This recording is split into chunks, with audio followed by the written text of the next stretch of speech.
જય માનદાતા, જય કોળી સમાજ, જય વેલનાથ બાપુ। પહેલાં તો મારે તમને એ કહેવાનું, તમે કોળી હોય ને અને ઠાકોર સમાજના હોય અને પોતાની જાતને ગૌરવનો અનુભવ કરતા હોય ને તો વિડીયોને આખો જોજો। અને એક એવો પત્રકાર છે જે સ્વમાન ચેનલમાંથી છે અને શું બોલે છે બને એટલો પહેલાં શેર કરી દેજો વિડીયોને, પછી હું તમને લાસ્ટમાં કહું એનું સાંભળજો।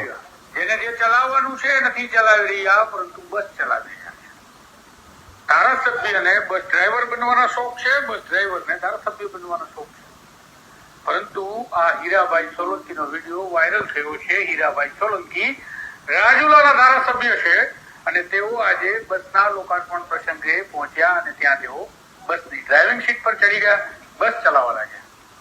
આ હીરાભાઈ જે બસ ચલાવી રહ્યા છે તે સરકારી જીએસઆરટીસીની આપણી એસટી બસ છે અને હીરાભાઈ સોલંકી ખૂબ જ ખંતપૂર્વક, ધ્યાનપૂર્વક અને નિયમોનું પાલન કરી સીટ બેલ્ટ બાંધીને લોકોને બસમાં ચડાવીને આ બસ ચલાવી રહ્યા છે। હીરાભાઈ સોલંકી ધારાસભ્ય છે અને પરસોત્તમ સોલંકી જેઓ મંત્રી છે આ રાજ્યના, તેમના ભાઈ પણ છે।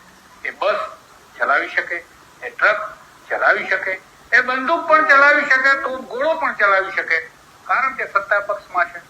આ સરકારી બસ છે, આપણા પૈસાના ખર્ચીને આપણે સરકારી બસ લીધી છે, એ બસ છે અને એનું લોકાર્પણ કરતા સમયે હીરાભાઈ સોલંકી ધારાસભ્ય બસના ડ્રાઈવર બની ગયા, બસ લઈને ચક્કર મારવા નીકળ્યા। એવો ચક્કર મારી શકે કારણ કે મંત્રીના ભાઈ છે, ભાજપના ધારાસભ્ય છે। મેં અગાઉ કહ્યું તેમ એમને થોડું કઈ લાગુ પડે, નિયમો તો સામાન્ય લોકો માટે હોય। હેલ્મેટ નથી પહેર્યું તો 500 લાવો, સીટ બેલ્ટ નથી તો 500 લાવો, સિગ્નલ તોડ્યું છે તો 1000 લાવો, આ બધું તમને લાગુ પડે। આ હીરાભાઈ સોલંકી છે, ભાજપના ધારાસભ્ય છે, એસટી બસ ચલાવે છે, લોકોને ભરીને ચલાવે છે, બસની ચક્કર મારે છે। આમાં તમને કેવું લાગે છે કમેન્ટમાં જરૂરથી જણાવજો। એટલે તમે આ ધ્યાનથી સાંભળ્યું હોય તો આ જે કોઈ હોય પત્રકાર એટલે આ ખવરિયા તું કોઈની વિશે બોલે, શું બોલે, એ કોઈ 2 નંબરનો ધંધો તો કર્યો નથી, ખાલી એક બસ ચલાવે છે અને પાછો તોપ ગોળાની એવી બધી વાતો કરે છે।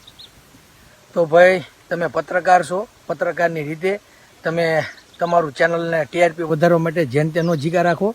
આ વિડીયોને એટલો શેર કરજો ને એના સુધી પહોંચી જાય એટલે એને ખબર પડે, એ જવાબદારી તમારી છે। અને જેવા ને તેવા કોઈ પણ ધારાસભ્યો ઉપર તમે જે તે ટિપ્પણી કરો એ વ્યાજબી ભાવ નથી ભાઈ, બરોબર। અને જ્યારે જ્યારે કોઈ આફત આવી હોય ને ત્યારે હીરાભાઈ સોલંકી ખુલ્લેઆમ આવી ગયા છે બધી રીતે, હો। એટલે માપે તમે બોલો, તમે બહુ સારા લાગો હો, એટલે બહુ છે ને આવી બધી ટીઆરપી વધારવા માટે જેન તે ઝીકા ઝીક ન કરવું, માપે બોલવું।